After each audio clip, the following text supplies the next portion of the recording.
everyone's top 5. At sinasabi nga ng mga Thai media fans alike dito, ano ba secret ni Emma? I find her very fresh, vibrant, yeah, glowing. Ano ba secret? May tinuturo ka ba araw-araw dyan sa... Wala! Like what I always say, just be happy, surround yourself with positive people, and I hope that the people in social media will spread positivity also. Kasi doon tayo talaga nangingibabaw. When we unite, when we come as one and fight as one. Thank you, Emma. Thank you! Kaya mo pahigitan yung performance mo? Meron pa yan.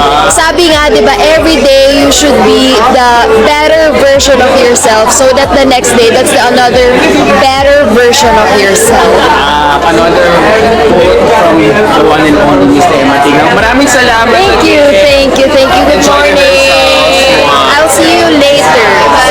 Tonight, here. With another pasabog outfit. Hi, thank you. Atin nyo pong napanood at narinig itong si Emma Tiglao isang araw matapos ang preliminary competition dito sa Miss Grand International. So although merong mga positibong reaksyon doon sa kanyang mga performance, ay meron rin namang mga nagrereklamo dahil dito sa kanyang isinuot. At ang sabi ng ibang netizen ay baka matulad daw ito doon sa mga naging El Tocuyo ng ating bansa na kung saan ay nadali dahil sa evening gown competition. So, yun, dahil doon mga kapolitika is magkakaroon nga ng pasabog itong sa Emma Tiglao doon sa finals night kung papalarin di umano na makakapasok siya sa top 10. So, according dito, kung ipagkakaloob na makapasok tayo sa top 10, she will rise from the ashes. Ang ganda ng finals gown. For me lang naman, baka magkaiba tayo ng taste mga be, pero ramdam ko pasok tayo sa top 10. At kung mairampan niya itong gown from the north, mataas chance makapasok tayo sa top 5.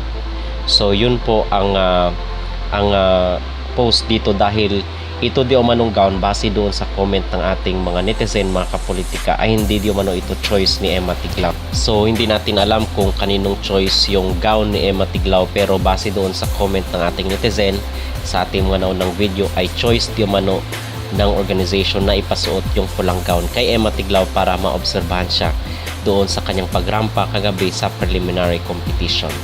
Okay?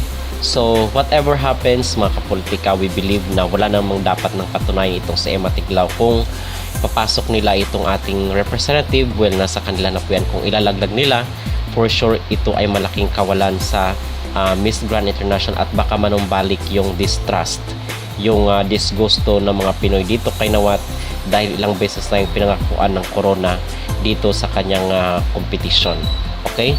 So yun, kung hindi nila ipapasok itong si Emma Tiglao, or kung hindi tayo mananalo ng crown, ay it's a loss for Nawat. Hindi ito kawalan para sa Pilipinas.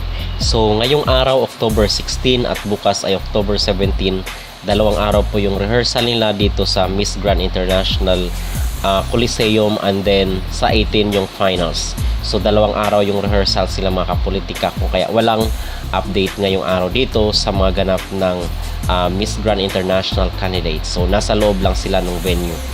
So kung kayong tatanungin mga kapolitika, ano kaya itong pasabog ni Emma Tiglao para sa finals ng MGI 2025?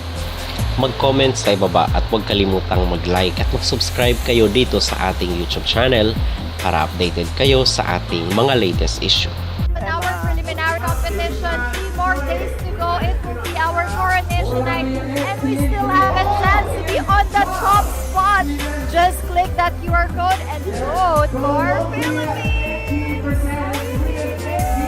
I am happy, I am grateful, and I just enjoyed every step, every moment of this preliminary competition. And I would just like to take this opportunity to thank the Team Emma. Without them, this wouldn't be possible. I hope you enjoyed also the performance that I gave to you tonight. Ala, tanong natin dito sa actually meron siyang pangalan, pero tanong na lang natin sa pasarela trainer ko. Mommy, ano daw name?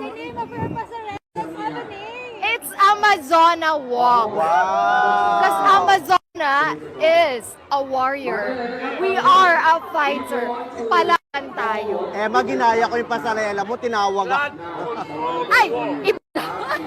Iba daw, iba daw. Bakit? Kasi bongga yung lakad mo. Emma, ginaya ko yung pasarela mo, tinawag sa YouTube ng mga subscribers ng washing machine walk daw. Wash! Ay, kala shower. So, ano sabi mo sa performance mo na?